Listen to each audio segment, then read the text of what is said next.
Alright, hello. So it's time for another example. This is actually going to be one from the previous homework 7. This is work in 2 dimensions. So we have a coin that slides over a frictionless plane and across an XY coordinate system from the origin to a point with XY coordinates of 2.46 meters and 3.58 meters, while a constant force acts on it. The force has a magnitude of 1.86 newtons and is directed at a counterclockwise angle of 100 degrees from the positive direction of the x-axis. How much work is done by the force on the coin during the displacement? Okay, so as usual, we start with our picture. So we've got our axes already set up. I'm going to go ahead and just draw a coin. So it says we start at the origin and we end up somewhere like so. Okay, so I'm going to go ahead and draw my displacement. So I go from the origin to there.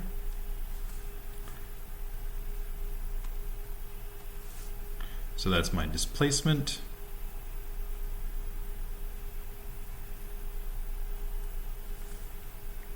All right. And I've got a force that's at 100 degrees counterclockwise from the positive direction of the x-axis while the coin is moving. So the force is somewhere like that. So there's my force. And that angle is 100 degrees. Okay, we can write down what we know.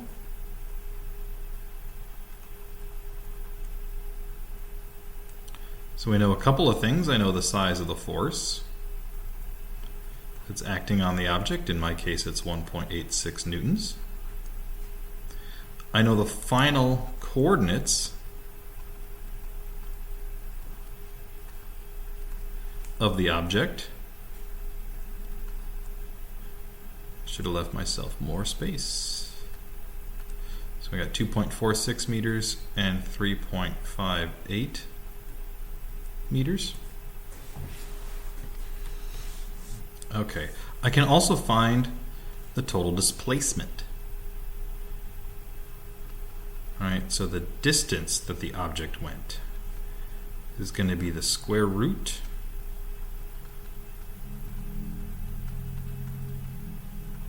of how far it went. Sorry, we'll erase that.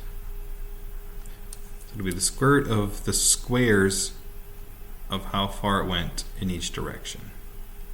So we started at the origin, so we go x final in the x direction and y final in the y direction. If you plug in the numbers, for my case, that ends up being 4.34 meters. And we're trying to find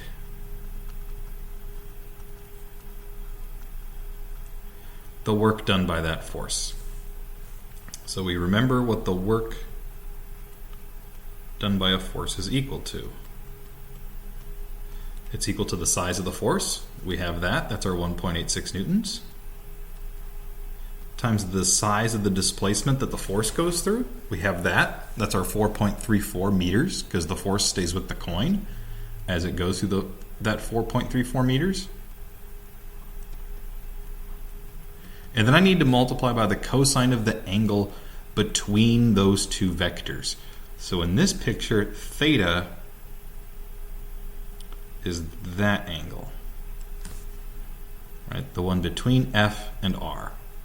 I know the angle to get to F is 100 degrees from the positive x-axis, and I'm going to go ahead and label this angle here phi. So I know one other thing. I know that theta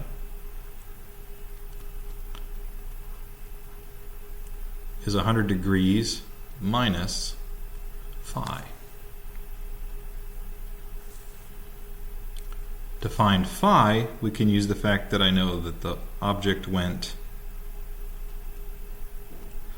x final meters over in the horizontal direction and a y final meters up in the vertical direction. So the tangent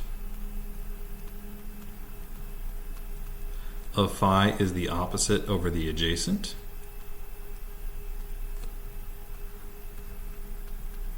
So phi itself is the arc or inverse tangent of y final over x final. And when we plug in the numbers that I have, we get 55.5 degrees. So theta is 100 degrees minus 55.5 degrees. So that's 45.5 degrees. So now I've got all the pieces I need to find the work done by that force. So the work done by that force, first I need to take the magnitude of the force, which is 1.86 newtons, times the displacement, which is 4.34 meters, times the cosine of the angle between those two vectors, which is 45.5 degrees. And we end up with 5.76 joules, which is indeed the answer that Lon Kappa has for these numbers. Okay, so to review, we started out by drawing our picture, right? And like any work or energy question, we start with an initial position and a final position. We figured out what the displacement was. Right? We were given x and y coordinates, so we're able to use that to figure out the magnitude of the displacement. We knew the size of the force, and we were looking for the work. So the work done was equal to the size of the force times the size of the displacement times the cosine of the angle between the two vectors. So we had to go to our picture with the two vectors and find that angle. Once we had that, we were able to use the x and y coordinates of how the particle moved to figure out our angle phi, and then we could find our angle theta, and then we plugged in to our equation for the work to get the final answer in joules. So hopefully this was helpful and cleared up a few things. We'll see you in class.